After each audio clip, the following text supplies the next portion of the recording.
I'm Inez Stepman. I'm Will Chamberlain. I'm Amber Duke. I'm Ellen Fantini. And this is NatCon Squad, where common good and common sense meet. NatCon Squad is produced by the Edmund Burke Foundation, the home for national conservatism. Subscribe now on Apple Podcasts, Stitcher, Spotify, YouTube, or wherever you get your podcasts. So we've got a great lineup today for you. First, we're going to go to Ellen to talk about Europe and to talk about what has happened to Marianne Le Pen. Is it Marie or Marianne? I always confuse those two. But the elder lady Le Pen in France, and how that ties into some of the remarks that J.D. Vance made a few weeks ago that we discussed.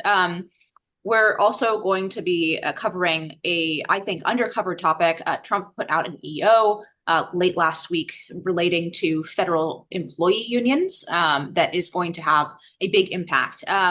And then we're going to move to Amber. We're going to talk about that blow up over the MS-13 gang leader who was deported. So we're going to talk generally about the lawfare around and some of those issues around the deportations that the Trump administration is carrying out. And then finally, we're going to turn to Will, and we're going to talk about a viral post about the fact that a large percentage of college students are apparently functionally illiterate. So that's our lineup for you this week. So with that, I'm going to turn it over to Ellen to kick us off. Thanks, Inez. So yes, yesterday, March 31st, Marine Le Pen, who's the leader of the French right-wing party Rassemblement National, or National Rally, was convicted of embezzling European funds. So obviously, a total lawfare hit job, starting with, of course, the charges, the name of the charges. They were initiated by the European Parliament, which is, of course, completely crazy because this happens all the time. What was called embezzlement was basically that Marine Le Pen and other members of her political party, they used European Union money for personnel that was intended for the European Union wing of their party on national party matters. So obviously, this is a commingling of, let's say, personnel or the funds used to pay personnel. The overlap is basically impossible to avoid. And every single European party, including liberal, leftist, communist, socialist, all of them do this because the personnel follow the party. So as a result of this conviction, she was sentenced yesterday to a 4-year prison sentence, 2 years of which are basically house arrest. She has to wear an ankle bracelet, and 2 years suspended probation, a 100,000 euro fine, and of course, the most important part, a 5-year ban from running for public office. And also the political party itself, the National Rally, was also fined 2 million euros. So this 5-year ban on running for public office is obviously, they worked backwards from that goal. And what's crazy about it is that, of course, she's going to appeal the conviction. While the appeal is pending, the sentence is suspended, except the ban on running for public office. There's something called provisional enforcement, which basically, if the court can articulate a reason to not suspend that portion of the sentence, it will be in effect even while her appeal is pending. So why does this matter? Well, she's obviously the front runner for the 2027 presidential election in France. She leads the polls right now with 38%. That's 18 million voters out of 49 registered French voters who now are completely disenfranchised from voting for her. And this is sidelining a huge segment of the population, but also the momentum behind Rassemblement National and the populist parties across Europe. Of course, they can look at Jordan Bardella, which is the party's president, but he's young, in his early 30s, and he's not the same as this, let's say, grande dame of the party. Obviously, the global right has reacted. We have Je suis Marine. So Viktor Orban, Matteo Salvini, others. Trump's calling it huge. But this really, really hurts. It hurts the party, especially financially, because they're always struggling and no one carries her clout. So this is a huge disenfranchisement. Obviously, she's appealing, but the appeal process is going to be slow, and the damage is done obviously because she can't run while the appeal is pending. And this is a complete, yet again, a complete vindication of what J.D. Vance said about Europe when he spoke at the Munich Security Conference, saying basically, democracy's dead in Europe and it's your fault. And he's not wrong. And we keep on seeing it. We saw it obviously with the invalidation of the Romanian presidential election, where a court basically just said, nope, that wasn't an election. That guy's not president. It's not going to happen. And then that same candidate was then banned from running. So the judges got to decide there what happened. We keep on seeing these things. There's the firewall against the alternative for Germany, the AfD. So obviously there's going to be an appeal. Obviously, Le Pen's supporters are up in arms. My question is, can she turn this somehow into political gold? Like, can this be a way to reinvigorate the French right, or are they just going to roll over and say, well, oh well, our person isn't there? So is this a MAGA moment for France and across Europe, or are they just going to give up? What do you all think? Really hard to say, although the parallels are unmistakable. And I'm going to actually cite something I think he said very insightful in a minute, but Pascal Emmanuel Gobry was photoshopping some of the Trump pictures, right? The fight, fight, fight pictures with Le Pen's image. And to general applause online. But I don't know. It's harder in the parliamentary system, it seems to me, to do what Trump did, because if you do have a sort of agreement, a uniparty style agreement on certain issues, you have to win an outright majority, which is like super difficult, obviously, in a parliamentary system. If everybody else has decided that you're at the kids' table and your ideas are not allowed in the public discourse, it's really hard to jump in the parliamentary system, and the U.S. system incorporates that better, right? Which is what happened. I mean, there are advantages to both systems, but I'm just saying in this particular case, it seems to me that it's an additional barrier to those who would like to see this as a comeback moment. So in terms of the question Ellen posed, I'm not sure what the answer is. This does vindicate what J.D. Vance was saying in that speech that Ellen referenced, that this is now not about Romania, which perhaps we don't expect the elections in Romania to go off without a hitch. But this is now the heart of Europe. This is France. It's very, very clear what's happening here. And then that same guy, Pascal Emmanuel Gobry, I think made the best comparison I'd read on this, which is that it's looking more and more like the heart of Europe, and Western Europe in particular. The elections look something like the Iranian system, right? Where there are elections and there are votes, and it's not even like a rigged election. It's not like, for example, Putin or else other dictators where they just announce a fake number right after the elections.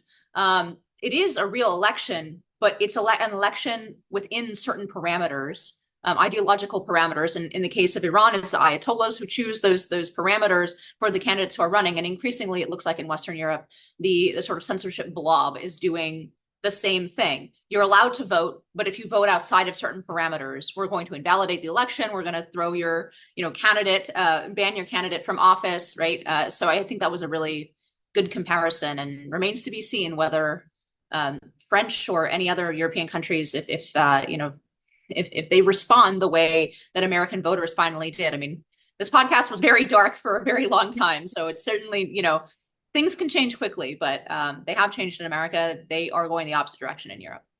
Yeah, and we alluded to some of the comparisons to Trump, and to get a little bit more into specifics, there were numerous attempts to prevent voters from being able to elect Donald Trump, whether it was through individual states removing him from the ballot under the claim that he had fomented an insurrection with the January 6th Capitol riot. And then there were, of course, federal cases about January 6th brought by Jack Smith that ultimately ended after he was elected. But I think the parallel is incredibly significant when you look at sort of the trajectory that these things go through, which is they start with usually some kind of smear campaign with the assistance of the media regime that tries to make their ideas seem immensely unpalatable to the general public.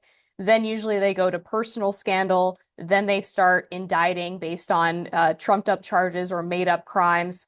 And then when the crimes don't seem to sway the voters, they try to prevent the voters from actually casting a ballot for that candidate. So really, we've seen the exact same trajectory that happened to Trump here in the US happening to Le Pen in France. Yeah, it's remarkable that essentially the authoritarian left really only sees one way of dealing with the fact that their populations are tired of mass migration, and that is lawfare. And I saw another very insightful tweet, the idea that basically we're in a race between the degree to which countries can import voters who agree with them versus how much they turn off their existing voters. Can't really, I mean, France deciding to do this, especially this judge deciding not only that, this conviction needs to stand, but that it needs to hold in the face of an appeal.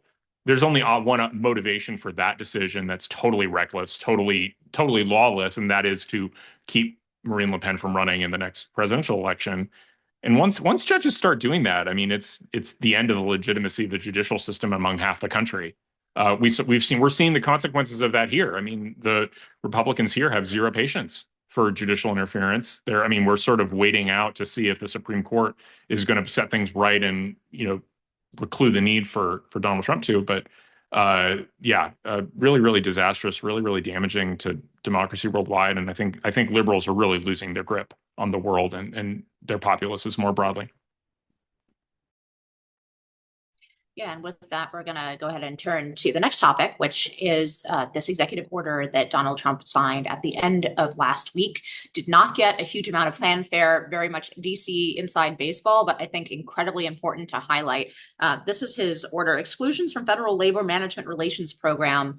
And it is basically an EO that exempts a large number of federal departments from what had been the norm of collective bargaining with federal employee unions. This is yet another front that's being opened up essentially in the war on the deep state, the war on the administrative state in America that the Trump administration is waging. And it's going to open yet another court battle and legal front in that war. But here, I think this is really cleverly written, as many of these EOs have been. I think it's been really impressive. The competency of the administration in a lot of these matters has been just much, much better than the first term. They really came in prepared, and it's shown here. So this is very much set up for a court challenge. So the underlying rationale of this EO is, and the reason that it pulls certain departments, but they're not small, right? It's State Department of Defense, Treasury, the DOJ, the VA, and others. They're basing this in the president's Article 2 power, where it is broadest, where it is at its zenith, right? Which is in foreign relations, right, to set the foreign policy of the United States. And the argument the administration is making is that if they cannot fire employees in those departments that are related to the setting and making of foreign policy in state, for example, that they are unable to execute their Article 2 duties, that the president is unable to use his powers under Article 2 to execute those duties and to set the foreign policy of the United States. And that's accurate, right? If we think about all of the hashtag resistance, the leaking, the pushback, the just failure to do their jobs when directed to by political appointees that has happened across the federal government that was very successful in the first Trump term, it's immediately obvious why you can't. Like if the president cannot set, for example, a foreign policy position that's unpopular with employees, career bureaucrats at the State Department without it being leaked, right? That's an obvious Article 2 problem. And so again, I think this is really clever. I think it has gotten the attention of DC employee unions. They've already filed a lawsuit. The National Treasury Employee Union has already filed a lawsuit. they're making, of course, claims under labor laws, but also absurdly constitutional claims. They're saying it's unconstitutional for the president to not have collectively bargaining employees in the executive branch, which is just absurd because that's how most of U.S. history operated. So I'm not really sure what kind of argument they're going to make to an originalist Supreme Court saying that it's unconstitutional for the president not to have collective bargaining in, for example, the Department of Defense. It's such an absurd idea. But anyway, they are filing this lawsuit. It's going to be yet another front in the series of Trump EOs and like an attempt really to bring the executive branch back under the purview of the executive. And all of these things in some form or another are ultimately going to have to go to the Supreme Court. And the Supreme Court is going to have to decide whether the way our government has functioned, which is in large part by sort of technocratic rule of unelected bureaucrats who make much of the policy in the last 30, 40 years in the United States, whether that structure is constitutional. I think the answer is clearly no, that we haven't lived under a constitutional government for quite some time. And this is an opportunity to restore that. That's why I've called this administration and get, sort of blowback for saying this, but I think that this administration is the greatest restorer of constitutional norms in a century.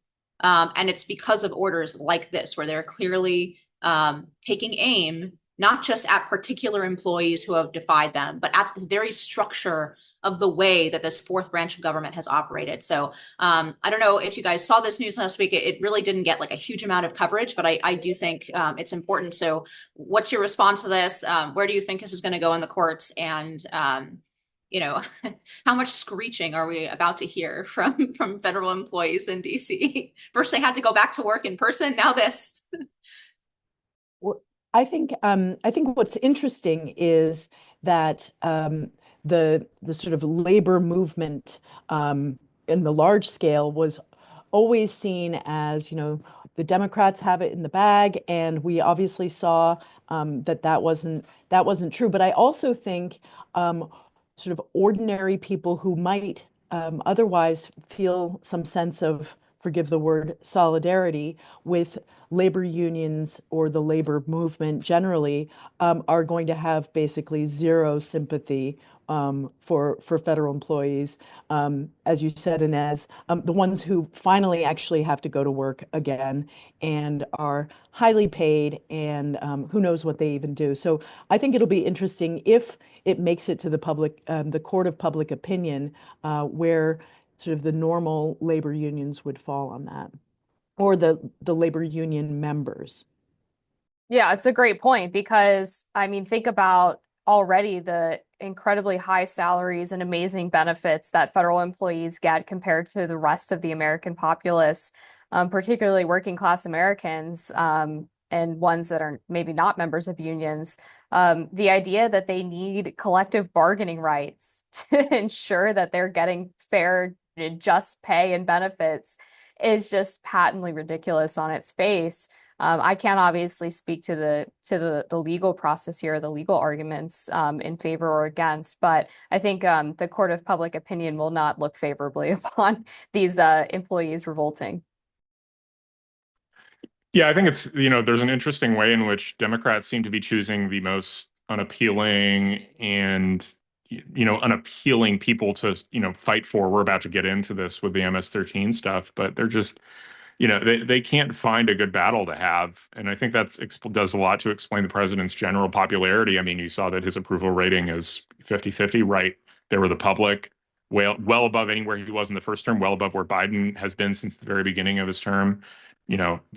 And it's just because, so I'm sorry, like the idea that these public employees working for the federal government should be able to unionize is absurd. It's absurd. These aren't private employees. They're negotiating with the general public, us, against our interests. So, why should this be allowed? Yeah, it is funny how in picking a lot of these battles, right, all Democrats end up doing is announcing to the country that federal employees don't work at will, which 3/4 of the country works at will, right? So anyway, we're going to roll right into the next topic with Amber. We're going to talk about these deportations, some of the back and forth with the media, and MS-13 gang members. Yeah, so I'll start with what happened last Thursday, which was that the DOJ and the FBI announced an arrest of a major MS-13 gang leader. He was one of the top 3 leaders for the gang in the U.S., apparently the top leader on the entire U.S. East Coast. And he was arrested in Woodbridge, Virginia, which is like 30 miles southeast of Washington, D.C., about 15 minutes from where I currently live, which is disturbing, and unfortunately not surprising if you know some of the lore about Woodbridge, Virginia. But they got this guy during an early morning raid in partnership with Governor Glenn Youngkin and state and local police. Obviously, a huge win for the administration. I got to go to the press briefing where they announced the arrest, and I asked how long he had been in the country, kind of alluding to the fact that almost certainly the Biden administration knew where this guy was or that he had been here during the Biden administration. And they didn't say, kind of alluding to the sensitivity of the arrest and ongoing investigations related to MS-13. But they did say that he was recruited when he was in middle school. He's, I think, 24 or early 20s. So stands to reason that he had been in the US for quite some time.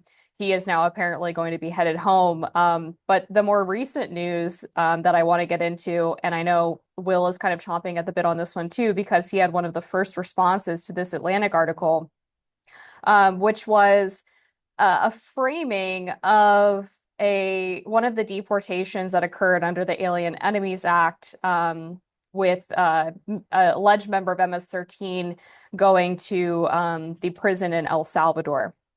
And the Atlantic article claimed that the administration had unintentionally sent a Maryland father to El Salvador. And I finished reading through the court documents this morning. We're recording this on Tuesday, and it became very obvious that a huge chunk of the narrative was being left out by the Atlantic. I know, shocker. But this guy was actually first identified by federal immigration authorities back in 2019. And it all stems apparently from an incident where he was loitering outside of a Home Depot, basically looking to work under the table with a group of fellow illegal immigrants. And after he was picked up, and this was left out, by the way, even from people who were posting some of the screenshots on Twitter, not Will, I know he's got the case down pat, but some of the other individuals posting screenshots were pointing to the evidence that he was a member of MS-13, and it including things like he was wearing like Chicago Bulls sports gear, like a jersey or something, which can be an indicator of MS-13 affiliation. Not a lot of Chicago Bulls fans in Maryland. Surprise, surprise.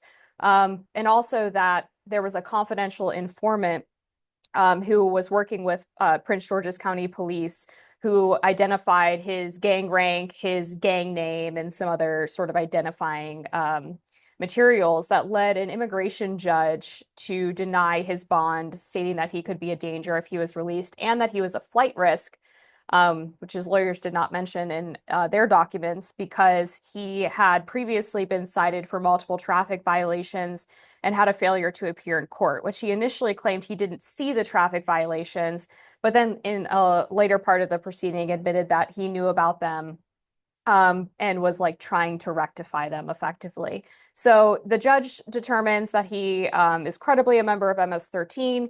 He appeals the decision, and the appeals board also says that the evidence is strong enough that he's a member of MS-13, that he should be continued to be denied bond. Then, instead of going even further up the chain, which he could have done according to the DOJ's court filing, he decides to file an entirely separate case claiming that he should have withdrawal of removal because he is in credible fear for his life if he returns to El Salvador. Apparently, when he was growing up, his family had a pupuseria, and a rival gang to MS-13, Barrio 18, had been going after them, attacking them, asking them for money. So he was sent off to the United States for his own protection. I think kind of reading the subtext here, it suggests to me that maybe this was more of like a gang rivalry situation if he is indeed a member of MS-13 than just like they were trying to extort the pupuseria. But obviously that's speculation. It's not in any of the court documents. But he wins this withdrawal of removal, but the government can still deport him. They just can't deport him specifically to El Salvador. Now, one other important part of this initial arrest is that when he is picked up at Home Depot, he apparently was picked up with several other ranking members of MS-13. So he's just sort of conveniently at the Home Depot in a Chicago Bulls jersey, hanging out with other MS-13 ranking members. But we're supposed to believe that, it's all a coincidence and he was just your normal guy trying to support his family, and the government is just pulling the MS-13 thing basically out of their butts. So fast forward to 2025, he's picked up by Trump's immigration officials and is put on the alternate list for one of the flights to El Salvador. The person that was ahead of him on the list apparently was bumped off and he was moved up. And in the process of him being moved up to the manifest, the withdrawal of removal order apparently did not make its way from the alternate list to the manifest list, which is how the government ended up mistakenly deporting him to this prison in El Salvador. Now, at this point, the government's saying, look, not only does the U.S. courts not have jurisdiction anymore because he's now in El Salvadorian custody, but also it's not within U.S. national security interests to repatriate someone who is a member of a transnational gang. So they are objecting to the TRO that his immigration lawyers filed. But just to wrap this up in a bow before I kick it over to Will to kind of fill in maybe some of the gaps that I missed, we went from The Atlantic stating that a Maryland father, implying that this guy was a citizen until you actually read the article, was mistakenly swept up in the mass deportation operation, to someone that two judges determined was credibly a member of MS-13, being deported to El Salvador instead of basically any other safe third country. So with that, I'll let Will chime in. Yeah, you've done a good job summing up much of this case. I think, thank you. That means a lot. Yeah, so I'm the non-legal person on the panel. Right. No, you've done a good job. I think there's sort of a meta point. One of the things that people need to realize: this guy crossed the border in 2011, right? Illegally. He admitted to doing so. He'd lived in the country 8 years. He only filed his claim of asylum when he was detained, right, and about to be removed, and had his bond withheld. And then he said he made this claim. If you read it, it's really remarkable. He has this whole story about how if he goes back to El Salvador, he's going to be oppressed by this gang called Barrio 18 that is like really angry that his mother's pupusa store wouldn't pay protection money. That's literally the story in here. The immigration judge found it credible for some reason, despite the complete lack of corroborating evidence. The only corroboration was provided by affidavits from his family members in the United States who are living with him and probably don't want him to go home. So it just rings massive alarms. But even if you grant every bit of this being true, that's the basis on which the holding removal was granted, i.e., we know you're a removable alien. You crossed illegally 8 years ago. You didn't apply for asylum in the necessary time. We're just saying we can't remove you back to El Salvador because you have a credible threat of being persecuted. Okay, that threat was the result of Barrio 18, which Nayib Bukele has now eliminated that threat with his overwhelming prosecution. So there is nothing precluding this man's removal to El Salvador. They're now trying to recapitulate the theory that's like, oh no, actually he's going to be oppressed by the government now, as opposed to the gang that Bukele has gotten rid of. It's absurd, and there's no circumstance under which there is a way to terminate this guy's withholding of removal. Like, he literally just needs to get a court hearing saying like, well, the circumstance in El Salvador has changed. It's a safe country now. You can go home. And everybody's pointing out like, oh my God, he's going to be oppressed. Like, this guy had never had any business being in the country, spent 8 years, working under the table illegally after illegally crossing, has been found removable. People are saying he has legal status. Wrong. He does not have legal status in the country. He was ineligible for asylum. And yet we're supposed to think, oh my God, the horrible nature of what's going on here. No, this guy should have never, the fact that there's actually not just the MS-13 stuff, which seems likely that he is a member, given what we have in the evidence, but there's the fact that there's very likely asylum fraud going on here, which is that he and his family confabulated this whole story about being persecuted to avoid 8 years after the fact, to avoid a very obvious deportation. And this is, who knows if these lawyers are facilitating this fraud, basically telling their clients, like, the only way you can stay in the country is if you come up with a story, you have a story demonstrating that you have a real fear of persecution. And voila, all of a sudden, this, sob story about the mother's pupusa shop shows up, and without any evidence whatsoever, without any external corroboration. And the second immigration judge is like, well, that seems credible to me. Like, give me a break. Yeah, there's a fundamental imbalance here. And I'll say at the outset, I am concerned about due process for unpopular and bad people, right? But that was the basis on which, a lot of us on the right were pushing back so strongly against the Me Too movement, right? Like even when you're accused of being somebody really, really bad, right? We still want a venue from which you can demonstrate that you're not that person. But there's such a huge imbalance here whereby we've imported what 20 million of these people, mostly illegally or through like this kind of temporary legal status that the Biden administration granted to a large number of these people. And the process to get them out is this like endless series of hearings on different matters where they can bring up asylum claims, as Will says, 8 years after the fact, right?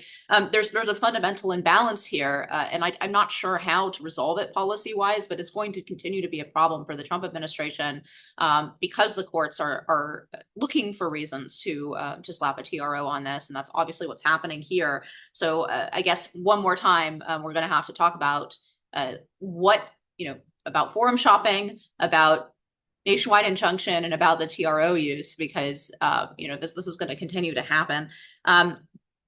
Just a couple other meta points, though. They find these guys so easily, right?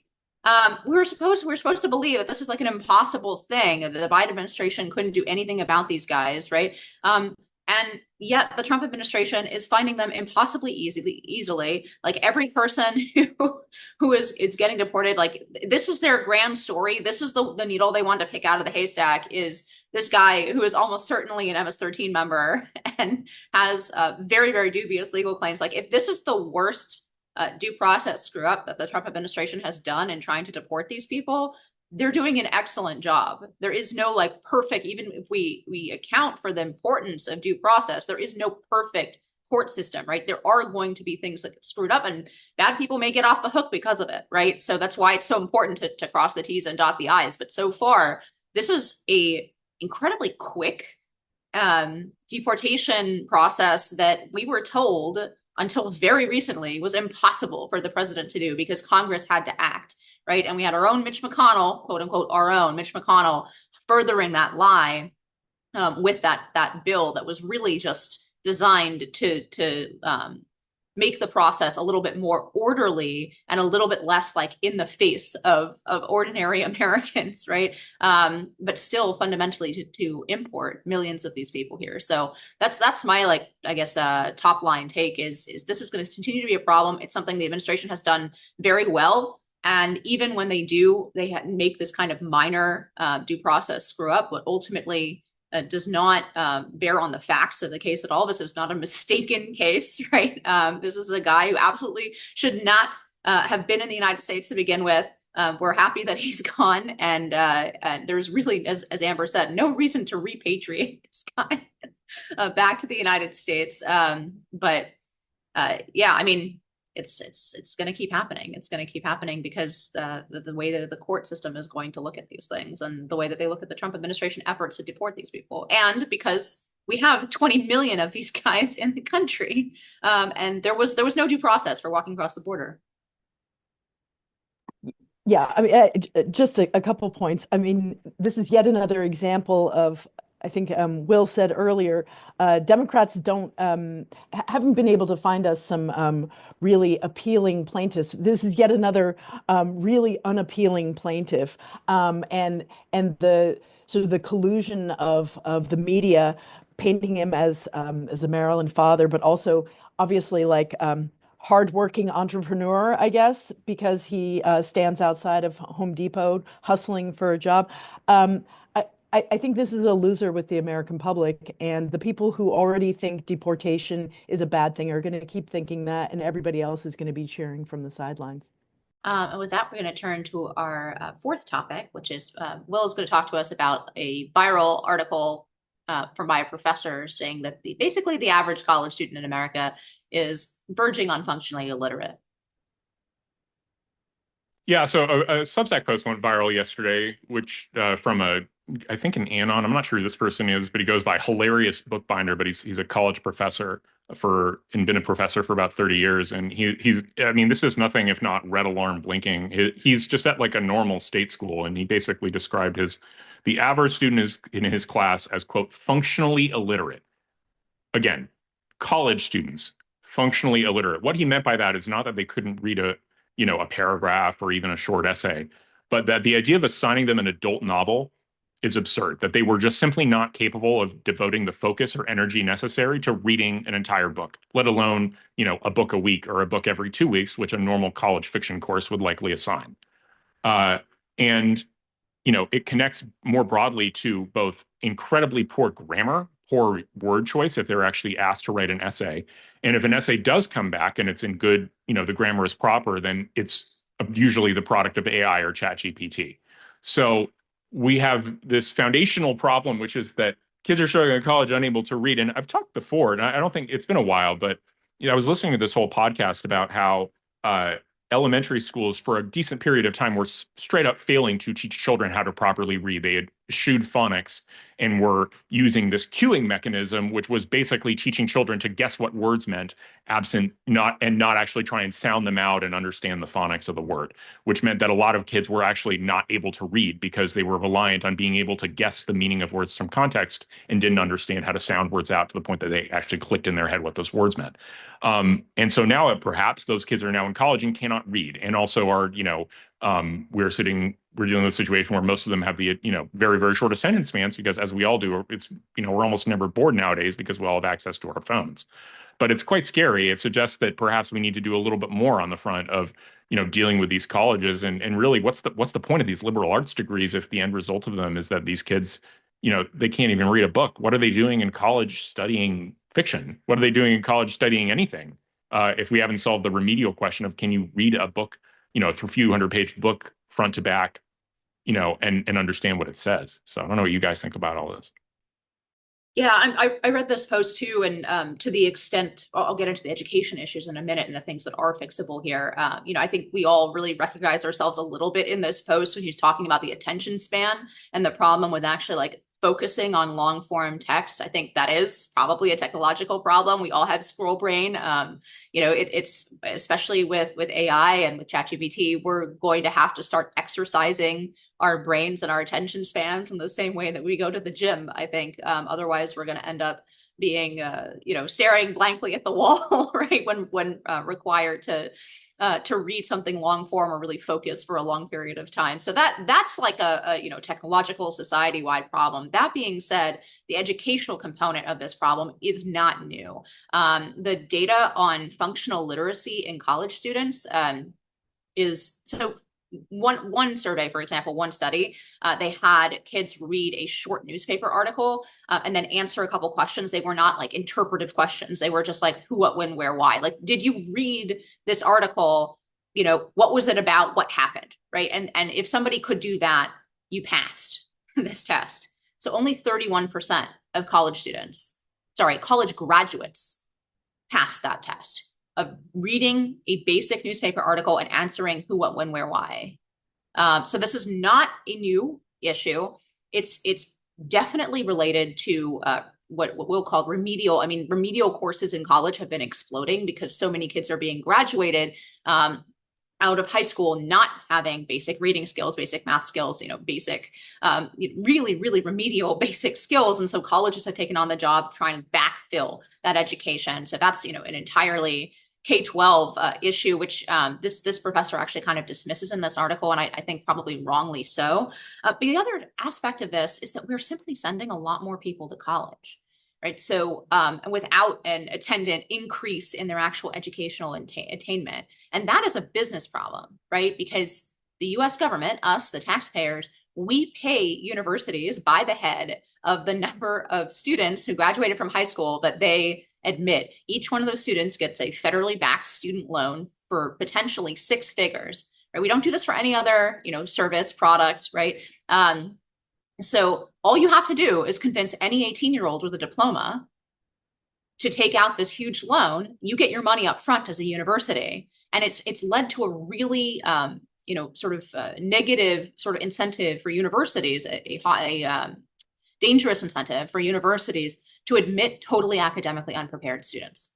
That's obviously doesn't really apply to like the percent of very, very elite schools, but this article is written by a professor at a very, he sort of average U, right? He lays out like we're right in the middle of the pack. We're not an Ivy League school. We're not like at the very end of the rankings. We're right in the middle. This is a very average school. And those incentives really matter. And it's why we have disproportionately more universities in the US than per capita than most European countries. We are simply sending a larger and larger percentage of our population. Obama back in the day said he wants to send every kid to college by 2020. Every single child in America needs to go to college. Fortunately, that didn't happen. But what's happening is that while the educational attainment bar and the credentialing bar is getting higher, and people are taking more and more debt out to attain those credentialing bars, the actual underlying learning or attainment is not changing or even getting worse. And that's how you end up with a result where only 31% of college graduates are functionally literate and can read a newspaper article and answer questions about it because they're getting that credential for a job market. It's costing them a huge amount of money. And really all it's saying is you know how to show up and sit your butt in a seat during the day, and you've sort of minimally jumped that bar, and that's costing you $100,000, right? So this says a lot about our credentialing system. It says a lot about malincentives in the way that the federal government has subsidized our university system. And it really does call for a sort of top to bottom rethink that I think the Trump administration is once again looking at, and that's without even touching the ideological component, right? Here, that obviously the one thing these kids are learning in universities is a very, very negative view of the United States, of traditional values, of X, Y, Z. Name your conservative cause du jour. That the one thing that is being taught in universities is a negative view towards that thing. So, yeah, I mean, this is a rant one for me. Sorry, guys. No, totally fair. I mean, you hit a lot of the reasons that I would have identified as causing this trend, and there's a reason why we see massive grade inflation at universities. Basically, they've adopted the pass-through model that has taken hold of so many K through 12 systems, which is we want to present to our investors, whether that's the federal government or even private investors, through the means of parents paying for college tuition, that we are going to graduate your kid and they're going to be able to get a job or have some kind of lauded degree. And the way to do that without actually increasing educational attainment is to just give everybody an A or give them a passing grade so that they can move up to the next level and eventually get their diploma. And unfortunately, this was not surprising to me, the Substack post. My husband is actually currently completing his degree online at the University of Kentucky, and I have scrolled through some of the assignments with him, and I mean, you'd be amazed at one, the simplicity of a lot of the work. I mean, really like a 10-minute a 10 question multiple choice quiz with like basic concepts about communication, like defining ethos, pathos, and logos, and the importance of understanding your audience when you give a speech. Like, this is supposed to be a college level communications course, and it's really, really basic concepts that a lot of it is common sense, but you certainly would have learned in your earlier years of education if you went to a half decent school. But then I read the discussion posts from some of the students that he's in class with every week. And I mean, there's posts that are literally nonsensical. And even the ones that do come even close to making a halfway cogent point are riddled with grammatical errors, failure to even capitalize the proper words, no periods, run-on sentences, using wrong words to convey certain points. It's just outrageous. And looking at this, I told him, I was like, oh, honey, you're going to be fine. Like, you don't even really have to try that hard because this is basically your competition. This is who you're being compared to. And to see that at, a generally well-lauded public university was incredibly disturbing to me. Just a couple observations. I mean, number one, young people, I think, are going to be angrier and angrier about the ways in which they've been betrayed by their parents, by their elementary and secondary school systems. I mean, we think of these kids as, well, hey, they're just skating by, they don't care. But the fact is, I think that there are a lot of young people who are waking up and realizing they've been lied to, that, they can't read, for example. When we talk about prosperity and freedom, those are things that they haven't experienced. So I think at the end of the day, it's not just the parents, the adults. I think young people are going to say, "Hey, you failed me." Yeah, that's hard to hear, but I think the truth, Ellen. We're going to go ahead and transition to final thoughts to avoid the Mexican standoff. Are we allowed to say that anymore? It's 2025. It's Donald Trump's America. We're allowed to say that. So to avoid the Mexican standoff, I'm going to go first.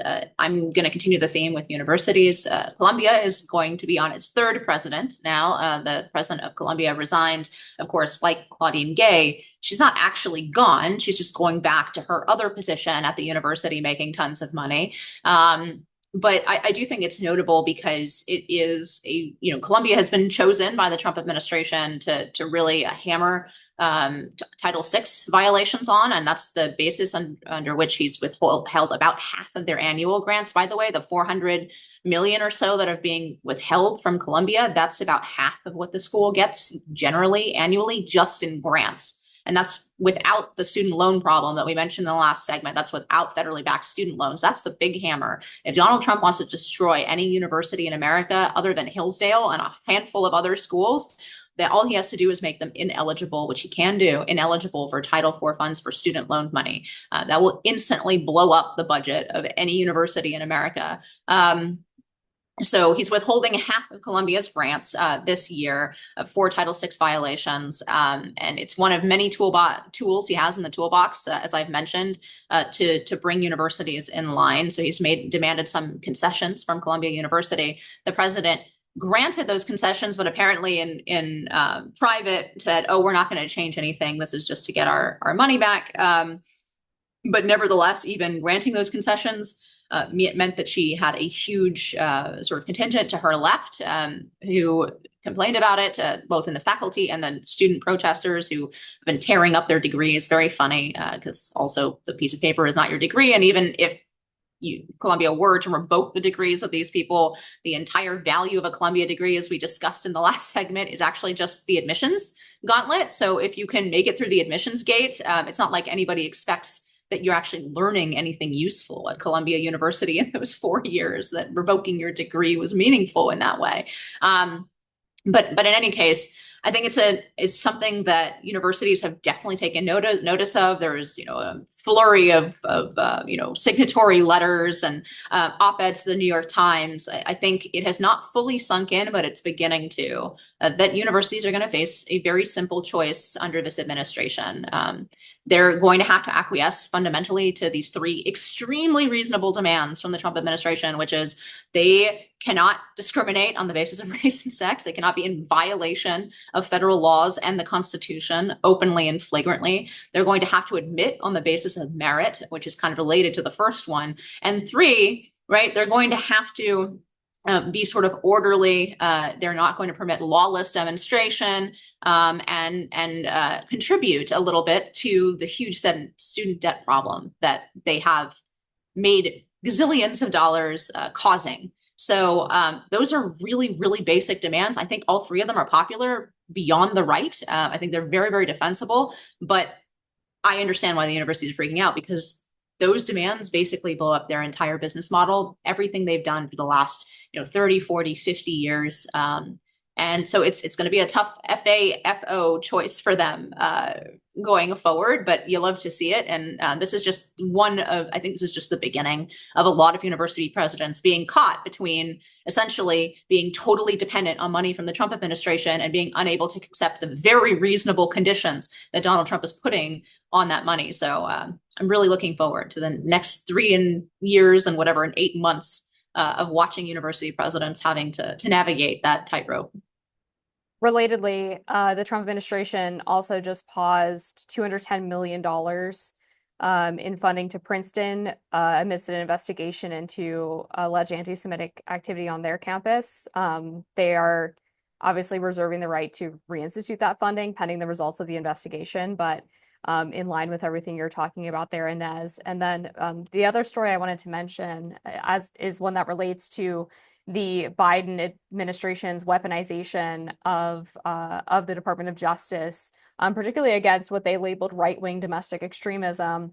And this case that my colleague Aaron Van Natta wrote about is in regards to a former FBI agent by the name of Zach Schaafstal.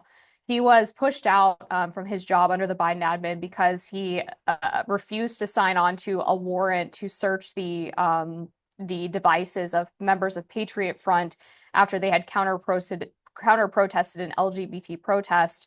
He actually just got the government to unseal that warrant, and it is insane. The entire premise of the warrant is that because Patriot Front had tenuous connections to things like the Charlottesville rally and the January 6th Capitol riot, that these members deserve to have their devices seized by the DOJ and searched for incriminating evidence. The connection to Charlottesville comes from the fact that Vanguard America was one of the groups leading one of the protests on the day that the counter protesters were hit. One was killed by James Fields driving that car through them.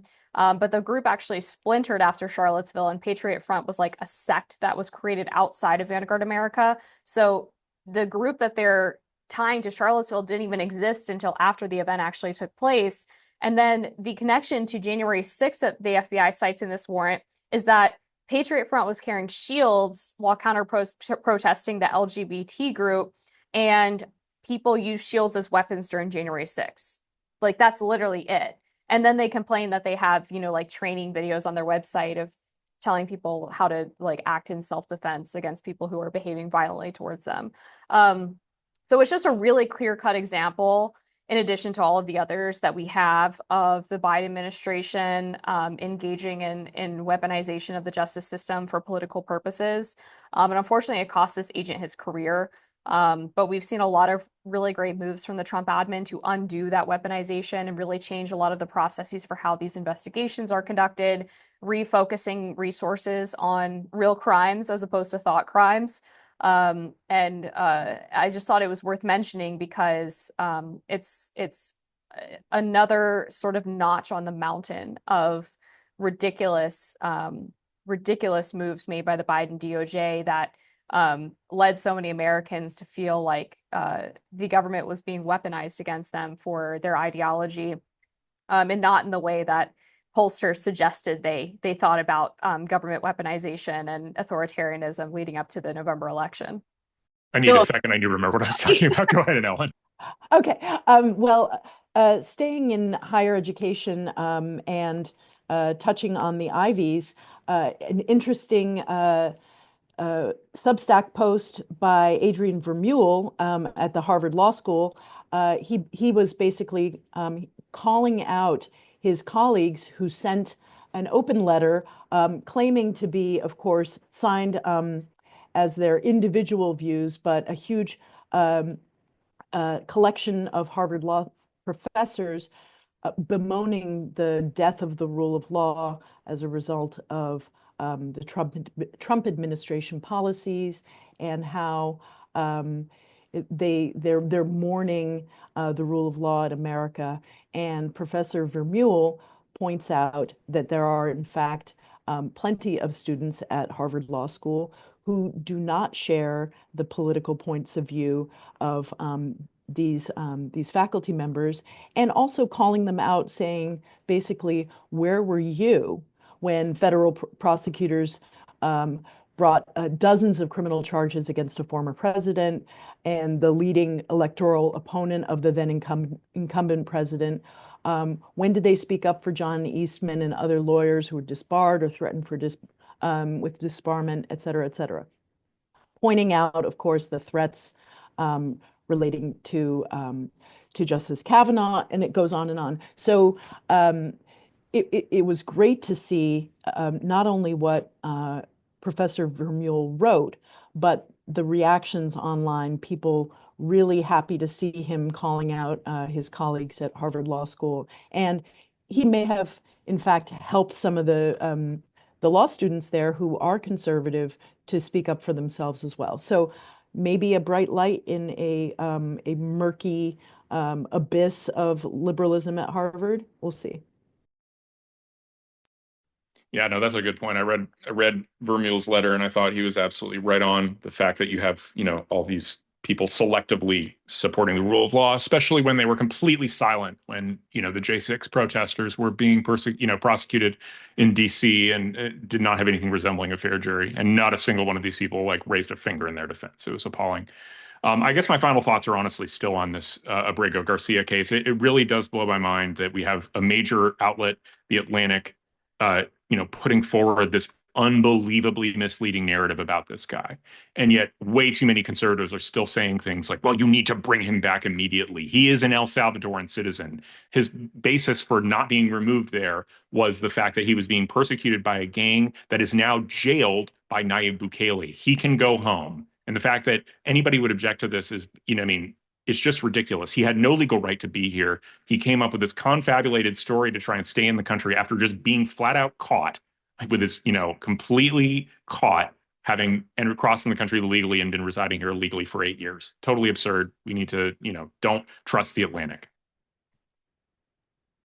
Always good advice. On that note, we're missing Ben Weingarten this week because he's testifying in Congress on the subject of the censorship industrial complex, which he talks about on this podcast all the time. And his opposite, called by Democrats, is our old friend Nina Jankowicz. So I suggest you watch that testimony as well as watching and listening to this podcast. And on behalf of Amber, Ellen, and Will, thanks for tuning in. I'm Inez Stepman. I'll see you at the next NatCon Squad.